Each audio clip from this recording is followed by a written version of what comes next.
The S-400 missiles, a game changer in global security। दोस्तों, जब हम बात करते हैं मिसाइल डिफेंस सिस्टम्स की, तो दुनिया में कुछ ही सिस्टम्स हैं जो ट्रूली गेम चेंजिंग कहलाते हैं।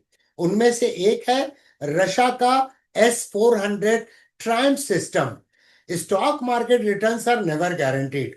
प्रॉपर रिसर्च से आपको एक एज जरूर मिलता है, लेकिन रिस्क मैनेजमेंट फिर भी अत्यंत आवश्यक है। ये मिसाइल सिस्टम केपेबल है 400 किलोमीटर रेंज तक मल्टीपल एरियर थ्रेट्स जैसे कि एनिमी के एयरक्राफ्ट्स, क्रूज मिसाइल्स और बैलिस्टिक मिसाइल्स को टारगेट करने के लिए 72 टारगेट्स को साइमल्टेनियसली ट्रैक कर सकता है। Advanced phase array radar system से इक्विप्ड है। ये एक ऐसा सिस्टम है जो एयर सुपियोरिटी को न्यूट्रलाइज करने के लिए डिजाइन किया गया है, और इसी वजह से यूएस, नाटो और चाइना जैसे मिलिट्री पावर्स भी इसको क्लोजली मॉनिटर करते हैं। S-400 impact on global power balance. जब 2018 में भारत ने रशिया के साथ में ₹39,000 करोड़ यानी करीब $5.4 बिलियन का S-400 डील साइन किया था, तब से जियोपॉलिटिकल ट्रेमर्स स्टार्ट हो गए थे। यूएस ने तुरंत वार्न किया, काटसा सैंक्शंस एक्ट का रेफरेंस देके। चाइना ने ऑलरेडी S-400 डिप्लॉय किया हुआ है, specially in Tibet and Ladakh region. Turkey ने भी इस सिस्टम को बाय किया है, जिसके बाद नाटो ने उसे F-35 प्रोग्राम से हटा दिया। तो ये सिर्फ एक मिसाइल सिस्टम नहीं, ये एक स्ट्रेटजिक मैसेज है। जो देश इस सिस्टम को ऑपरेट करते हैं वो अपने एयर स्पेस को नेक्स्ट जनरेशन के लिए शील्ड कर रहे हैं। भारत का डिसीजन टैक्टिकल और स्ट्रेटजिक। अब सवाल ये है, क्या इंडिया को S-400 लेना चाहिए था knowing the risk of US sanctions? लेकिन इंडिया ने क्लियर स्टैंड लिया, स्ट्रेटजिक ऑटोनॉमी पे कॉम्प्रोमाइज नहीं करते हुए। जब चाइना बॉर्डर पे एक्टिव हो, पाकिस्तान ड्रोन इन्फिल्ट्रेशन बढ़ाता जा रहा हो, तब मिसाइल डिफेंस कैपेबिलिटी ऑप्शनल नहीं है, जरूरी है, एसेंशियल है। और अब 3 S-400 यूनिट्स इंडिया में रिसीव हो चुके हैं as per the latest report till April 2025। Remaining systems भी स्टेज डिलीवरी मोड में हैं। The complex web of global supply chains. दोस्तों, जब भी हम किसी हाई एंड वेपन सिस्टम की बात करते हैं, तो चाहे वो S-400 हो, रफाइल हो या ब्रह्मोस, एक चीज कांस्टेंट होती है, ग्लोबल सप्लाई चेन। एक मॉडर्न मिसाइल सिस्टम बनाना मतलब सिर्फ एक देश का काम नहीं होता है, इसमें होता है multi national components, advanced sensors, radar subsystems, electronics alloys, propulsion parts और कभी कभी माइक्रोचिप्स भी नॉन डिफेंस वेंडर से आते हैं। Global supply chain is equal to interlinked dependencies. Russia के S-400 सिस्टम्स में भी सेम चीज है। कुछ सेंसर्स और इलेक्ट्रॉनिक्स जो इजराइल और यूरोपियन सप्लाई चेन से आते हैं, उनका अल्टरनेट रशिया ने क्रिएट किया है आफ्टर 214 क्रीमिया सैंक्शंस। बट एक चीज रिमाइंडर है, supply chain is not just about production, it is about strategic leverage. और इसी जगह इंडिया ने अपनी एक नई पोजीशनिंग क्रिएट की है, India's role in the S-400 ecosystem. क्या आप जानते हैं कि S-400 सिस्टम का कुछ कंपोनेंट्स इंडिया में मैन्युफैक्चर हो रहा है या इंटीग्रेट हो रहा है? Multiple Indian firms including Bharat electronics, BDL और प्राइवेट वेंडर्स भी एंगेज किए गए हैं इस राडार सबसिस्टम्स के लिए, मोबाइल लॉन्चर शेल्स और C2 कम्युनिकेशन इंटीग्रेशन। इसके अलावा इंडिया ने मेंटेनेंस हब भी सेटअप किए हैं to support S-400 life cycles. और मेक इन इंडिया के अंडर कुछ DRDO supported units S-400 compatible components develop कर रहे हैं, जो फ्यूचर में इंडिजिनस पुश करेगा। Technology transfer the strategic leverage. India ने रशिया के साथ S-400 के बियॉन्ड भी टेक्नोलॉजी शेयरिंग डिस्कशन किए, not fully but limited manufacturing rights and long term servicing support. ये बायलैटरल ट्रस्ट का एक इंडिकेटर है, स्पेशली जब यूएस और यूरोपियन यूनियन ने रशिया के डिफेंस सिस्टम सप्लाई से कट ऑफ किया था। तो इसका फायदा क्या है? इंडिया एक ट्रस्टेड मैन्युफैक्चरिंग पार्टनर बन रहा है, not just user. Indigenous missile program जैसे प्रोजेक्ट कुश इनडायरेक्टली बेनिफिट ले रहे हैं from this collaboration. Global players भी इंडिया को एक non aligned reliable defence base के रूप में देख रहे हैं। Navigating the sanctions landscape. तो अब बात करते हैं सबसे डेलिकेट इशू की, यूएस सैंक्शंस और इंडिया के स्ट्रैटेजिक डिसीजन की। जब इंडिया ने S-400 डील साइन किया था 2018 में, तब यूएस कांग्रेस ने ऑलरेडी काटसा एक्ट, जिसे हम फुल फॉर्म अगर आपको बता दें, countering America's adversaries through sanctions act, pass किया था।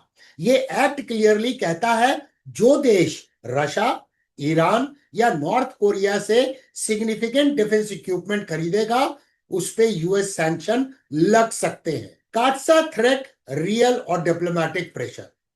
यूएस ने टर्की पर एक्चुअल सैंक्शन इंपोज किया था S-400 लेने के बाद, और उन्होंने F-35 फाइटर प्रोग्राम से उसे बाहर भी कर दिया। इंडिया को भी लेकर टेंशन पीक पे था, स्पेशली जब India US ties Indo specific के कॉन्टेक्स्ट में स्ट्रैटेजिक इंपॉर्टेंट ले चुके हैं, बट इंडिया ने स्टैंड क्लियर रखा। We pursue a sovereign defence policy. Our choices are based on national interest, not external pressure. And result क्या हुआ? यूएस ने अब तक वेवर ही दिया है, सैंक्शंस नहीं, क्योंकि इंडिया की जियो पोजिशनिंग और क्वाड अलायंस के अंदर का रोल रिप्लेस करना बहुत मुश्किल है। इंडियाज बैलेंसिंग एक्ट, यूएस के साथ दोस्ती और रशिया के साथ डिफेंस, ये टाइट रोप वॉक था। एक तरफ quad, Indo Pacific cooperation, F-21 fighter offers, दूसरी तरफ ट्रस्टेड सप्लायर लाइक रशिया, जिससे डिकेड से भारत टैंक्स, मिसाइल, एयरक्राफ्ट ले रहा है। इंडिया ने प्रूव किया strategic partnership can coexist without aligning blindly. और ये बैलेंसिंग एक्ट सिर्फ डिप्लोमेसी नहीं, ये एक लॉन्ग टर्म सिग्नल है कि India is ready to be a role of power, not just ally. S-400 and India's strategic autonomy. अब जब S-400 सिस्टम्स इंडिया में डिप्लॉयड है और सर्विसिंग भी यहां पर हो रही है, तो क्लियर है इंडिया ने सिर्फ कोई एक डिफेंस सिस्टम नहीं खरीदा है, इंडिया ने अपनी सॉवरेन मिलिट्री डॉक्ट्रिन रीइंफोर्स की है। यानी India will choose tech based on threats, not pressure. यही तो है real strategic autonomy. Future of India's missile defence. तो दोस्तों, अब तक हमने समझा कि S-400 सिस्टम का ग्लोबल रेलेवेंस क्या है, इंडिया का रोल क्या है, और सैंक्शंस के बावजूद स्ट्रैटेजिक डिसीजंस कैसे लिए गए। लेकिन अगला इंपॉर्टेंट सवाल है, where is the India headed in missile defence? India's expanding defence capacity. पिछले 5-7 सालों के दौरान इंडिया ने मासिव ट्रांसफॉर्मेशन देखा है। Ballistic missile defence phase 1 complete हो चुका है। हाइपरसोनिक मिसाइल टेस्टिंग भी 2024-2025 में एक्सेलरेट हुआ है। इसका मतलब है India is no longer just a importing missile systems, we are actively developing and deploying them. S-400 role in India's defense doctrine. अब इंडिया के पास ऐसे जोन्स हैं, Delhi NCR, Punjab border, strategic airbases, जहां पे S-400 रेजिमेंट्स डिप्लॉयड हैं या हो रहे हैं। ये सिस्टम अब सिर्फ एक रडार ट्रैकिंग और इंटरसेप्शन सिस्टम नहीं, ये है एक deterrent against aerial threats from Pakistan, deterrent against long range threats from China. ये और भी इंपॉर्टेंट है, S-400 इंटीग्रेट हो रहा है India's indigenous air defence network के साथ through secure communication, relays and radar coordination. Future prospects, indigenous edge. अब DRDO और BEL जैसे इंस्टीट्यूशंस के फोकस है S-400 लेवल या उससे बेहतर मिसाइल सिस्टम्स बनाने का। For example project Kusha, India का high altitude long range interceptor. India as a regional defence hub, global defence suppliers जैसे इजराइल, फ्रांस और रशिया अब इंडिया में लोकल मैन्युफैक्चरिंग, को डेवलपमेंट और सर्विसिंग हब्स बना रहे हैं। ये सिर्फ इंडिया की मिलिट्री ग्रोथ नहीं, ये है इंडिया का evolution from a buyer to a strategic node in global defence networks. Two stocks that might benefit, BDL versus Paras defence. तो चलिए अब बात करते हैं दो स्टॉक्स की जो S-400 मिसाइल इकोसिस्टम से इनडायरेक्ट बेनिफिशियरीज हो सकते हैं। Bharat dynamics limited versus Paras defence and space technologies. पहले इन दोनों स्टॉक के वैल्यूएशन को समझते हैं। अगर हम वैल्यूएशन की बात करें तो दोनों stocks currently extremely over valued दिख रहे हैं as per the discounted cash flow models.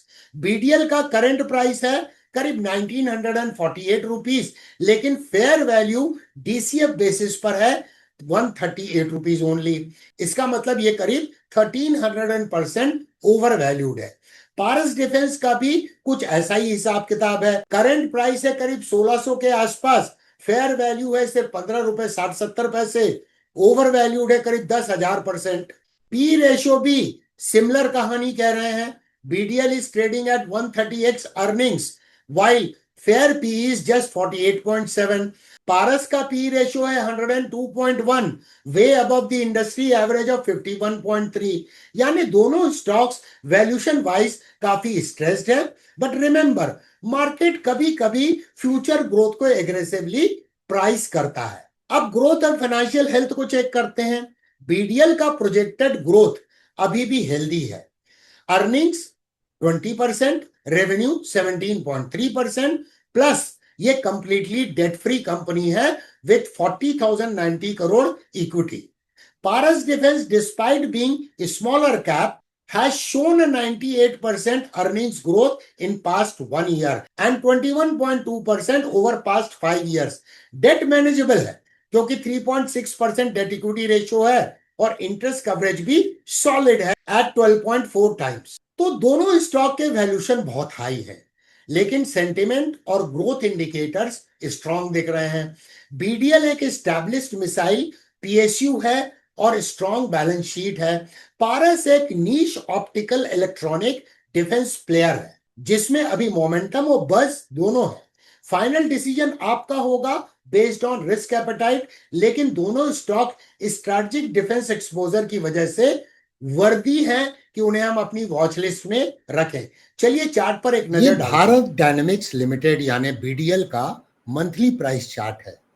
यहाँ पर अगर हम ध्यान से देखें तो इस स्टॉक की लिस्टिंग हुई मार्च 2018 में एनएससी इंडिया पर और उसके बाद एक मासिव डाउन ट्रेंडिंग मूव देखा गया मार्च 2020 तक, जो कोविड का बेयर मार्केट था। जब मार्केट ने एक लो बनाया था उस समय पे इसने भी लो बनाया और उसके बाद में मार्केट का structure higher highs and higher lows का बनता हुआ नजर आ रहा है।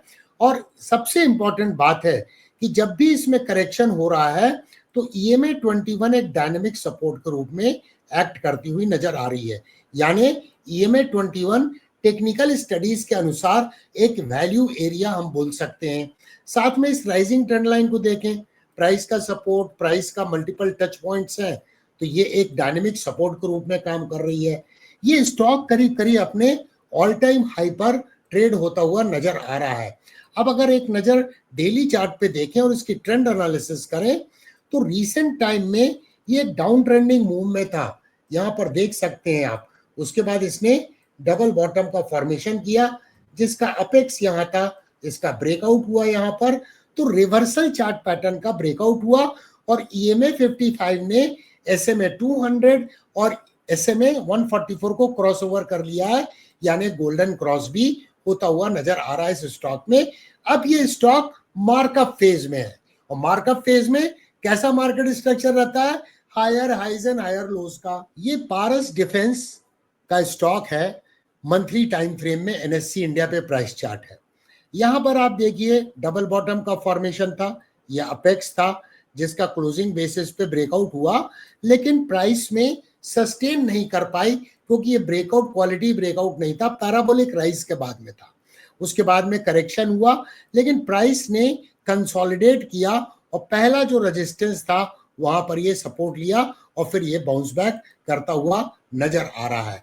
अब डेली चार्ट में ट्रेंड एनालिसिस करते हैं। ये स्टॉक भी रिसेंट टाइम में डाउन ट्रेंडिंग मूव में था। मार्केट का structure lower highs and lower lows का था।